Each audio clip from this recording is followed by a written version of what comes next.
श्रोताओं नमस्कार, मैं निशा नैयर एक बार फिर हाजिर हूं प्रादेशिक समाचार एकांश की विशेष प्रस्तुति के साथ कोरोना से जंग जनता के संग।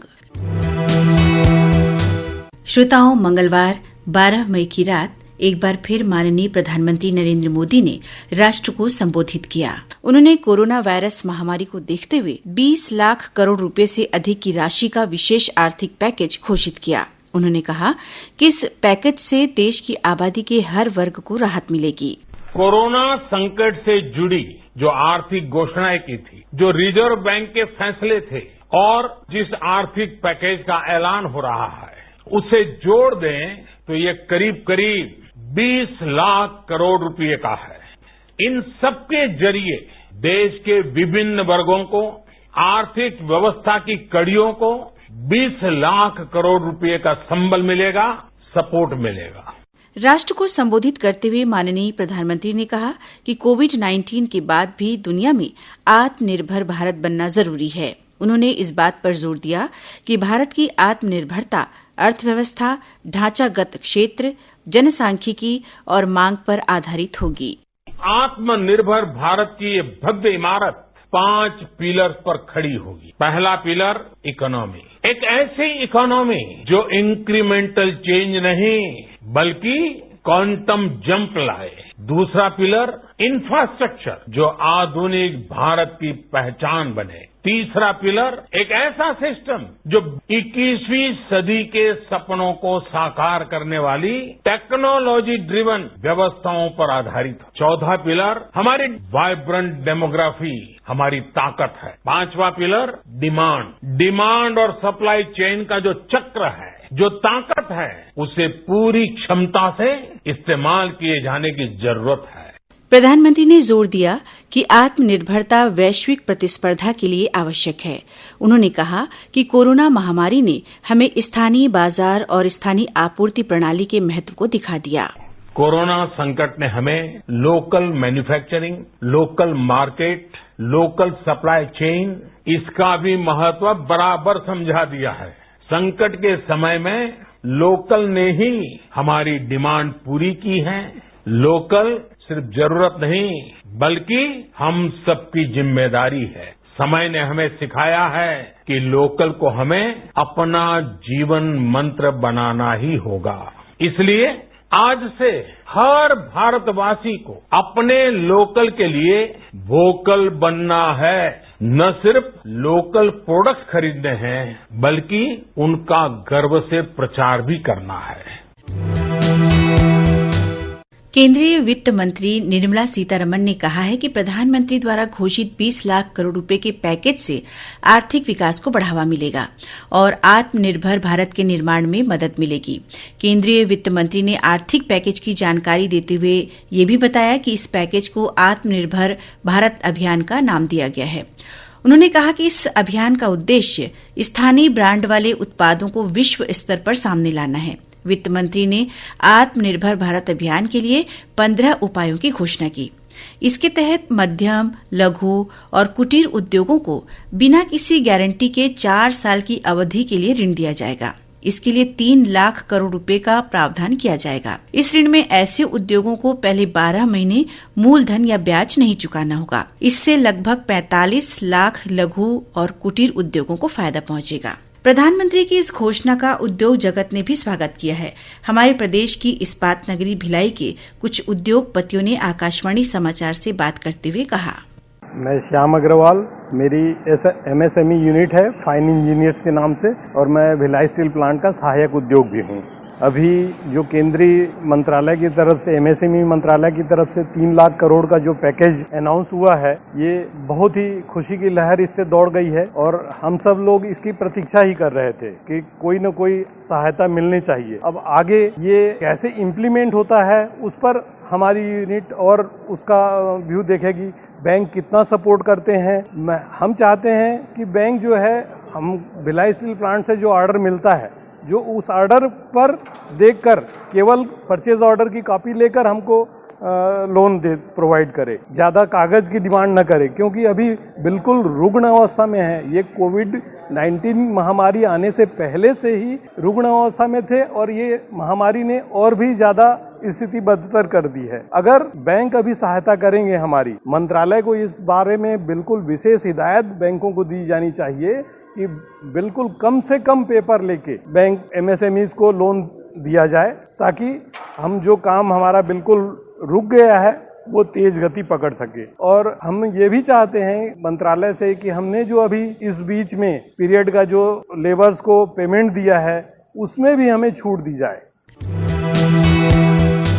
मैं अरविंदर सिंह खुराना, अध्यक्ष बीएसपी एंसिलरी इंडस्ट्रीज एसोसिएशन का एमएसएमई का एक सदस्य हूं। जो केंद्र सरकार ने जो 3 लाख करोड़ का पैकेज एमएसएमई को दिया है वो केंद्र सरकार का एक बहुत ही सराहनीय कदम है और पूरे एमएसएमई आज इसके लिए बहुत खुशी का एक माहौल है एमएसएमई में। जब कोविड-19 से पहले ही एमएसएमई बहुत ही जर्जर हालत में थे और कोविड-19 के आने के बाद लॉकडाउन पीरियड में एमएसएमई की तो रीढ़ की हड्डी ही टूट गई। काफी एमएसएमई बंद की कगार में थे और सभी एमएसएमई यही सोच में पड़ गए थे कि केंद्र सरकार का ध्यान एमएसएमई की तरफ क्यों नहीं जा रहा। लेकिन कल का जो पैकेज केंद्र सरकार ने दिया है इससे एमएसएमई में एक खुशी की लहर है कि एमएसएमई को जो 3 लाख करोड़ का पैकेज दिया गया है वह एमएसएमई में बटेगा, तो उससे उद्योग और एमएसएमई जो है वो चल सकेंगे। और जो एक बेरोजगारी की एक स्थिति आ चुकी थी मार्केट में, क्योंकि एमएसएमई बंद होते तो बेरोजगारी बढ़ने की उम्मीद थी, वह जो सोच थी वह अब खत्म हो गई है। इसके लिए एमएसएमई केंद्र सरकार का बहुत ही साधुवाद करता है और अपेक्षा करता है कि ये जो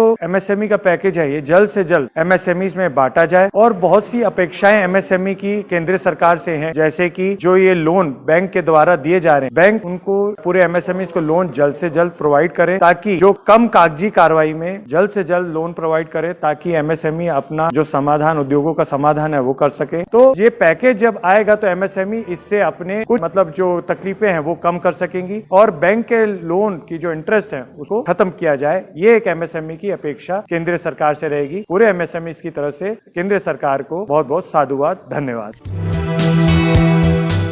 मुख्यमंत्री भूपेश बघेल ने कोरोना वायरस से बचाव के लिए प्रवासी मजदूरों को अपने अपने गांव में लॉकडाउन नियमों का अनिवार्य रूप से पालन करने की अपील की है। आपकी जिम्मेदारी बहुत अधिक है, क्योंकि बहुत दिन बाद आप घर लौटे हैं। परिवार से मिलने की आपकी उत्कट इच्छा है, लेकिन परिवार को बचाना भी जरूरी है, स्वयं को बचाना जरूरी है। इसलिए आप सब क्वारंटाइन सेंटर में ही रहें और शासन के नियमों का पालन करें। श्रोताओं, एक तरफ जहां केंद्र और राज्य सरकारें प्रवासी श्रमिकों को आवागमन की सुविधाएं देते हुए उनके गृहग्राम पहुंचाने का कार्य कर रही है, वहीं लॉकडाउन में फंसे विद्यार्थियों और अन्य लोगों की वापसी भी हो रही है। वापसी के बाद इनके लिए क्वारंटाइन सेंटर, भोजन पानी की व्यवस्था के साथ साथ इन्हें सुरक्षित घर तक पहुंचाने की जिम्मेवारी शासन प्रशासन द्वारा बखूबी निभाई जा रही है। इससे जुड़ी हुई विभिन्न चुनौतियों पर आकाशवाणी समाचार ने प्रदेश के नगरीय प्रशासन एवं श्रम मंत्री माननीय डॉक्टर शिव कुमार डहरिया से बातचीत की। माननीय मंत्री जी, शहरी क्षेत्रों में मजदूरों और अन्य व्यक्तियों को ठहराने के लिए कितने क्वारंटाइन सेंटर बनाए गए हैं और बाहर से जो मजदूर या विद्यार्थी आएंगे उनके स्वास्थ्य परीक्षण और उनको ठहराने की क्या व्यवस्था की जा रही है? शहरी क्षेत्रों में मजदूरों और अन्य व्यक्तियों को ठहराने के लिए कुल 604 क्वारंटाइन सेंटर बनाए गए हैं, जिसमें कुल अभी तक 40,364 व्यक्तियों के ठहरने की क्षमता है। अन्य राज्यों से जैसे श्रमिक मजदूर वापस प्रदेश में आएंगे, उसी प्रकार मजदूरों को उनके गृह स्थान पर तैयार किए गए क्वारंटाइन सेंटरों में भेजा जाएगा, जहाँ उनके रहने, खान पान की व्यवस्था और उनके चिकित्सा की सारी व्यवस्थाएं की जाएगी। जी माननीय मंत्री जी, राज्य के नगरीय क्षेत्रों में फिलहाल कितने जरूरतमंद और निराश्रित लोगों को रोजाना भोजन उपलब्ध कराया जा रहा है और नगर निगम के अलावा इस कार्य में कौन सी संस्थाएं सहयोग दे रही हैं? देखिए, प्रदेश में रोजाना लगभग 50,000 से लेकर 1 लाख जरूरतमंद निराश्रित लोगों को भोजन अथवा राशन उपलब्ध कराया जा रहा है। वर्तमान में प्रदेश के समस्त 166 नगरीय निकायों द्वारा पार्षद निधि के माध्यम से, महापौर निधि के माध्यम से और हमारे अध्यक्ष निधि की राशि से भी राशन उपलब्ध कराने की व्यवस्था जरूरतमंदों को निःशुल्क की गई है। साथ ही विभाग द्वारा राशन क्रय करने हेतु 100 करोड़ रुपए की राशि निकायों को जारी की जा चुकी है। मंत्री जी, राज्य के नगरीय क्षेत्रों में सब्जी, दूध, दवा और किराना दुकानों के अलावा अन्य व्यवसाय जैसे कपड़ा व्यवसाय, ब्यूटी पार्लर, गिफ्ट शॉप, ऐसे छोटे व्यवसायी भी अपना व्यवसाय शुरू करने की मांग कर रहे हैं।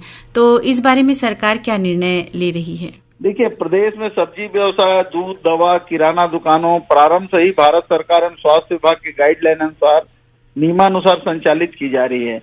वर्तमान में कुछ व्यवसायों को चरणवार प्रारंभ भी किया जा चुका है। शेष व्यवसायों को भी भारत सरकार द्वारा जारी गाइडलाइन माननीय मुख्यमंत्री जी के निर्देशानुसार शीघ्र ही चरणवार शुरू करने की योजना पर सरकार विचार कर रही है। जी मंत्री जी, श्रमिकों की सहायता के लिए राज्य सरकार द्वारा अब तक क्या कदम उठाए गए हैं और श्रमिकों के रोजगार पर बुरा प्रभाव ना पड़े, इसके लिए क्या उद्योगों को दिशा निर्देश जारी किए गए हैं?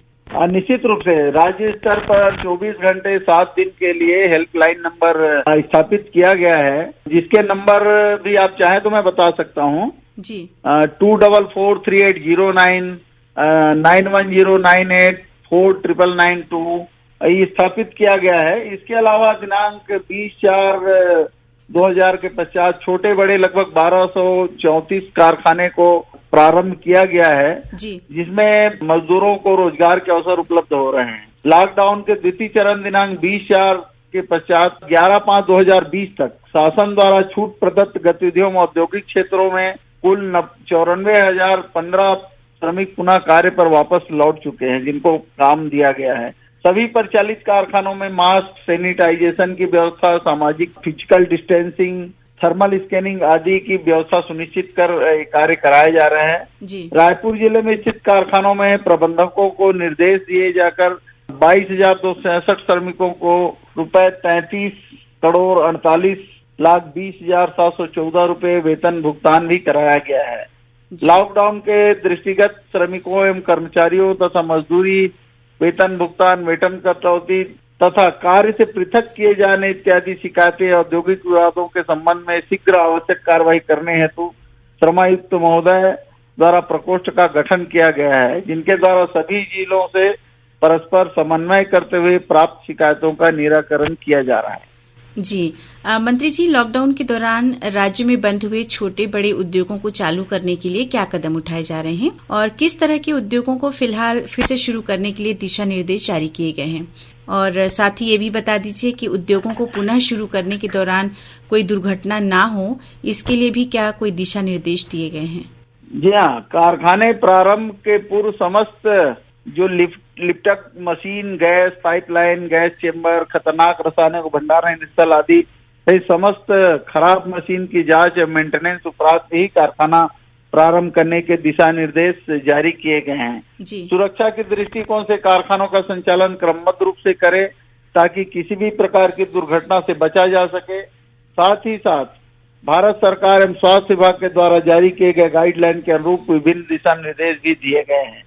सभी कामगारों का चिकित्सा बीमा कराया जाना अनिवार्य किया गया है। कर्मचारियों के बायोटिक उपस्थिति स्थगित किया गया है। ये सारी चीजें इस सरकार के द्वारा कदम उठाए जा रहे हैं, जिसको लॉकडाउन की स्थिति में बंद उद्योगों को चालू किया जाए और हमारे मजदूरों को रोजगार का अवसर भी उपलब्ध हो।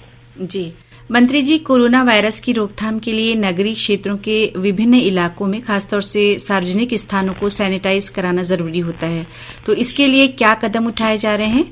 और साथ ही कोई कॉलोनी या सोसाइटी अपने क्षेत्र में सैनिटाइजेशन कराना चाहे तो उसे किससे संपर्क करना होगा और इसके लिए क्या प्रक्रिया है? देखिए, सुरक्षा उपकरण, पीपीई किट है, हैंड सैनिटाइजर है, मास्क आदि क्रय करने के लिए महापौर एवं पार्षद निधि की राशि 67.40 करोड़ रुपए जारी की गई है। माह अप्रैल मई 2020 की चुंगी क्षतिपूर्ति की राशि 30 करोड़ 32 लाख रुपए नगरीय निकायों को जारी किया गया है। सफाई एवं अन्य व्यवस्थाएं तो विभिन्न मदों में लगभग 17.30 करोड़ रुपए की राशि जारी की गई है। नगर पालिका कटघोरा में 30 लाख रुपए का विशेष उपाय किए जाने तो विशेष सहायता राशि उपलब्ध कराई गई। कोरोना वायरस की रोकथाम के लिए समस्त नगर निकायों एवं सार्वजनिक स्थानों को सैनिटाइज किया जा रहा है। समस्त निकाय में डोर टू डोर गीले एवं सूखे कचरे का संग्रहण करने के साथ साथ नालियों की नियमित रूप से सफाई एवं ब्लीचिंग पाउडर का छिड़काव भी किया जा रहा है।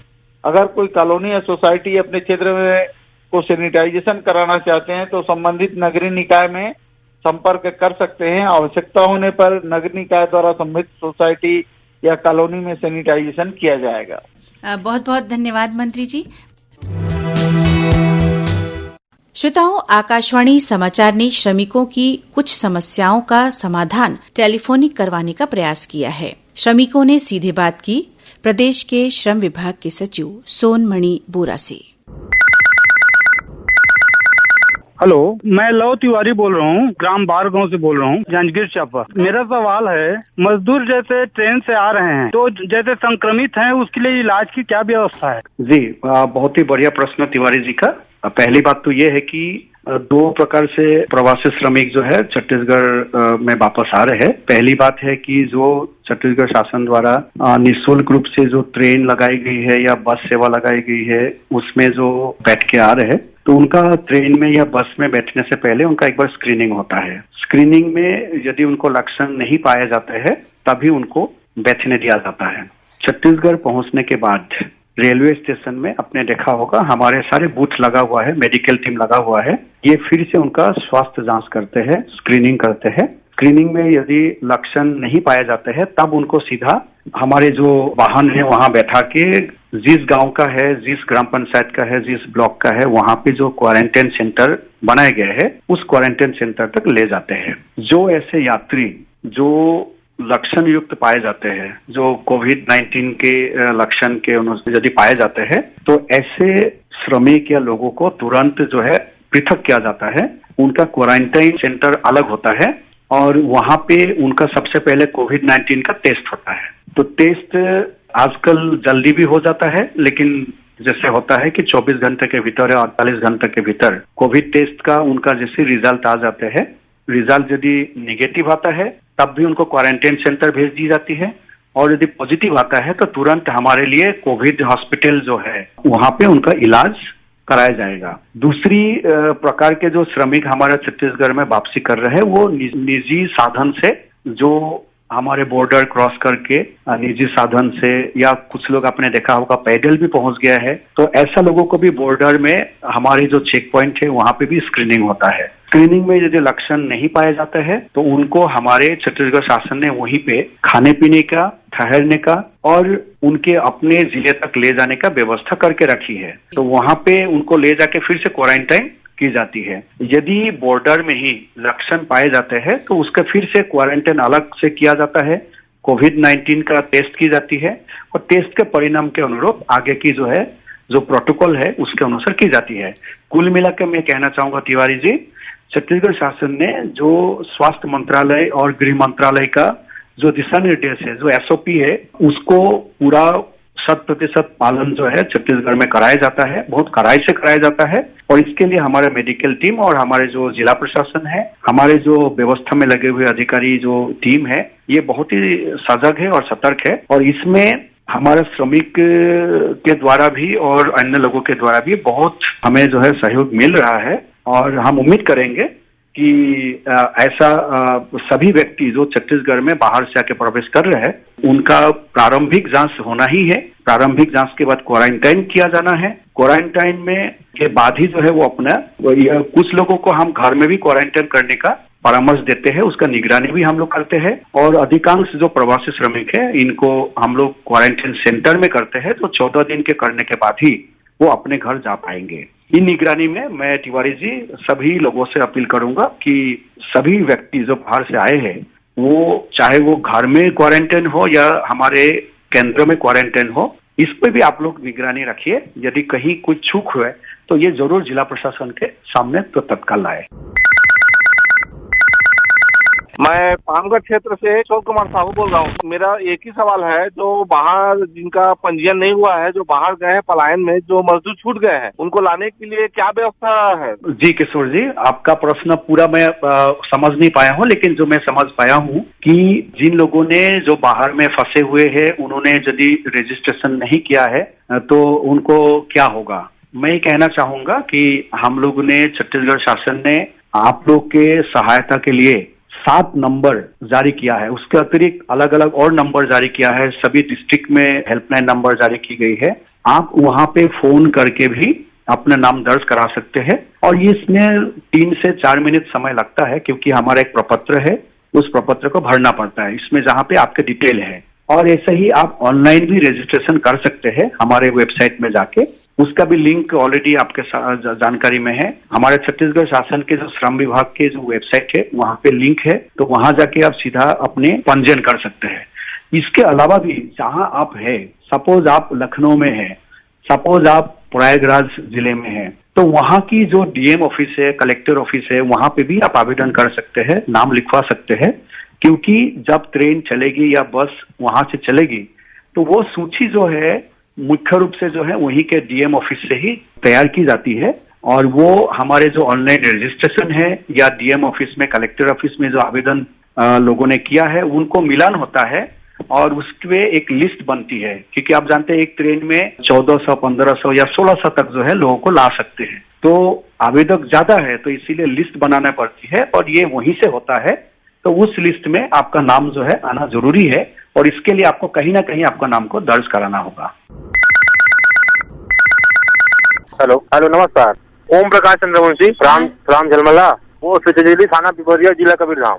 ये अपने बाहर से श्रमिक आ रहे हैं, उसको यहाँ काम काज के लिए कुछ उपाय है क्या? जी, बहुत अच्छा प्रश्न है ओम प्रकाश जी का झलमला से। मैं ये कहना चाहूंगा कि 2-3 प्रकार के प्रवासी श्रमिक मेरे हिसाब से मैं जो देखा हूँ, एक वो श्रमिक है जो ईंट भट्टा वगैरह में काम करते हैं और ये अधिकांश लोग जो है फसल कटाई के बाद छत्तीसगढ़ से अलग अलग प्रांत में चले जाते हैं। ईंट भट्टा में काम पूरा हो जाने के बाद अप्रैल मई महीने में जो है वापस आ जाते हैं और अभी भी जो प्रवासी श्रमिक है बड़ी संख्या में ईंट भट्टे में जो काम करते हैं, जो पथेरा का काम करते हैं, तो ये वापस आ रहे हैं। और मैं जानता हूं कि इनका अधिकांश लोग जो है खेती किसानी में ही लगेंगे, जो एग्रीकल्चर वर्क है उसी में लगेंगे। बहुत सारे ऐसे लोग हैं जो अभी लौट आएंगे, तो उनके लिए जो ग्रामीण क्षेत्र में महात्मा गांधी जो मनरेगा की जो काम है वो ऑलरेडी प्रारंभ है और बहुत बड़ी संख्या में काम जो है हर गांव में खोली गई है। तो आप लोग में से जो लोग प्रवासी श्रमिक है, जो मनरेगा में जिनका नाम ऑलरेडी दर्ज है, तो उनको जो है वहां पे काम मिलेगी। तीसरी वो कैटेगरी है जो किसी कारखाना वगैरह में, प्लांट में काम करते आए हैं, जिसका अनुभव है। ऐसा लोगों के लिए भी खुशखबरी ये है कि 20 अप्रैल के बाद बहुत सारे फैक्ट्री यहाँ पे खोल गया है। मैं जब अभी बात कर रहा हूँ लगभग 1300 के आसपास छोटे बड़े फैक्ट्री जो है छत्तीसगढ़ में खुले हैं और आप जानते हैं कि छत्तीसगढ़ में 5000 के करीब छोटे बड़े मझलिया जो है उद्योग है। तो इन उद्योग में जो है बड़ी संख्या में लोग काम करते हैं। तो अभी तो केवल 1200 खोले हैं, बहुत सारे और खोलना है। जो अनुभवी लोग हैं, जिनका स्किल है, ऐसे लोगों को इन कारखानों में भी काम मिलेगी। एक कैटेगरी और रहेगा जिनको शायद अभी इमीडिएट काम के लिए थोड़ा दिक्कत आएगी, क्योंकि निर्माण कार्य धीरे धीरे अभी प्रारंभ हो रही है, बहुत सारे गतिविधि प्रारंभ हो रही है। मुझे कभी कभी ये बहुत विडंबना लगता है कि बहुत ऐसे काम है। मैंने बहुत मजदूरों से इस दौरान बात किया और पाया कि कोई प्लास्टर करने के लिए गया है, कोई घर निर्माण के लिए गया है, कोई किसी का निजी घर बन रहा है उसमें मदद करने के लिए, हाथ बताने के लिए गया है। और छत्तीसगढ़ में भी बहुत सारे प्रवासी श्रमिक से मेरा बात हुई है और मैंने पाया कि सेम उसी तरह के काम जो है करने के लिए पश्चिम बंगाल से, बिहार से, यूपी से, दूसरे जगह से भी मजदूर यहाँ आके काम कर रहे हैं। तो शायद बहुत सारे ऐसा काम छत्तीसगढ़ में हमारे उन लोगों को मिलेगा जो अभी वही काम के लिए वो बाहर जाते हैं। और हो सकता है बहुत सारे जो अभी प्रवासी श्रमिक जो छत्तीसगढ़ में थे वो अपना घर वापसी की है। तो ऐसे समय में देखा जाए अपना अपना घर में काम जो है जैसे जैसे गतिविधि बढ़ेगी, जैसे जैसे हमारे और एक्टिविटी में जो अवसर जो है पैदा होगा और उनके लिए ये काम मिलेगी। मैं एक चीज और कहना चाहूंगा कि आप लोगों ने जो ऑनलाइन रजिस्ट्रेशन किया है उसमें हमने आपके स्किल के बारे में भी पूछा है और ये भी पूछा है कि क्या आपका कोई फॉर्मल ट्रेनिंग है। यदि नहीं है, हम ये प्लानिंग कर रहे हैं कि जो लोग कि कभी भी उन्होंने फॉर्मल ट्रेनिंग नहीं लिया है, ऐसा लोगों को आने वाला समय में स्किल अपग्रेडेशन के लिए ट्रेनिंग दिया जाएगा। क्योंकि आपको यदि ट्रेनिंग आज मिल जाता है तो आपका बार्गेनिंग पावर, मार्केट वैल्यू आपका बढ़ जाएगा। आप कहीं पे भी जाएंगे, यदि आप स्किल्ड लेबर है, यदि आप सेमी स्किल्ड लेबर है, तो आपको उसका मिनिमम वेज कहीं गुना अधिक है।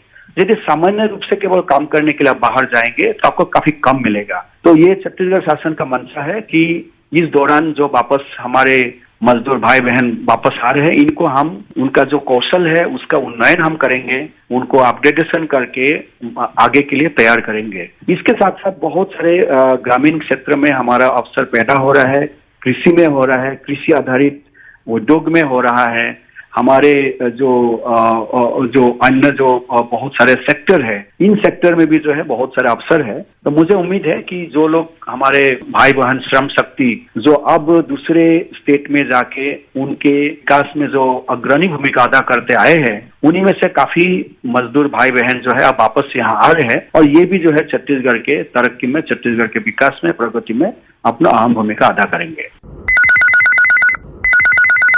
हेलो, मैं कुमार निषाद तेनुघाटा मंगलौर। शहरों में थोड़ा दिक्कत है, वहाँ काम कारखाना वगैरह सब अभी बंद है। शहरों में भी जल्दी होना चाहिए काम दाम, श्रमिकों को काम मिलना चाहिए। जी बिल्कुल, मैं आपके बात सहमत हूँ और आप जानते हैं कि अभी कतिपय गतिविधि को इसमें जो है छूट दी गई है और धीरे धीरे ये गतिविधि बढ़ेगी और आपका प्रश्न बिल्कुल सही है और हमें उम्मीद है शीघ्र जो है उसके लिए भी वातावरण बनेगी और बहुत सारे काम जो है छत्तीसगढ़ शासन ने अभी जो है छूट दी है और जैसे जैसे निर्माण कार्य है, आजीविका के दूसरे जो काम है ये प्रारंभ होंगे तो आपको भी जो है आपके साथ साथ सभी मजदूर भाइयों को शहरी क्षेत्र में भी काम मिलने लगेगी। लेकिन हम सबको इस बात का ध्यान रखना है कि छत्तीसगढ़ में हम कहीं पे भी रहे, कहीं पे भी काम करें, चाहे वो घर हो, घर के बाहर जब भी कोई काम करे या निकले, हम मास्क पहन के ही निकले, अपने जो मुंह को ढक के अच्छे से रखना है।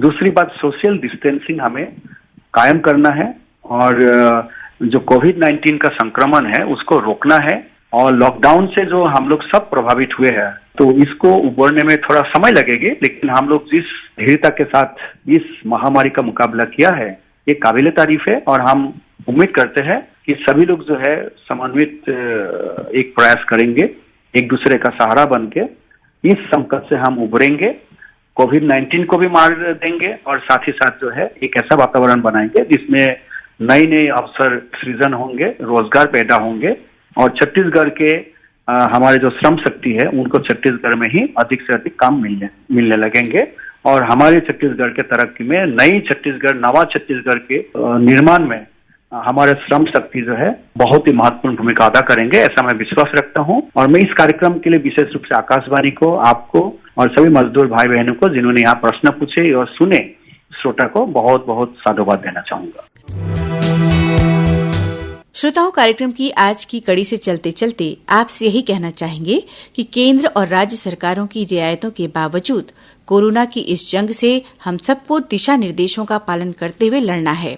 इसके लिए आप घर में रहें, सुरक्षित रहें, सुनते रहें आकाशवाणी। श्रोताओं, समाचारों के अलावा हमारे समसामयिक कार्यक्रमों के लिए आप हमारे Facebook page Chhattisgarh news on AIR, Twitter handle CGAIR news और हमारे YouTube channel Chhattisgarh AIR news से भी आप रेडियो के अलावा मोबाइल से भी जुड़ सकते हैं। कार्यक्रम की अगली कड़ी में मंगलवार 19 मई को सुबह 10:30 बजे फिर मिलेंगे।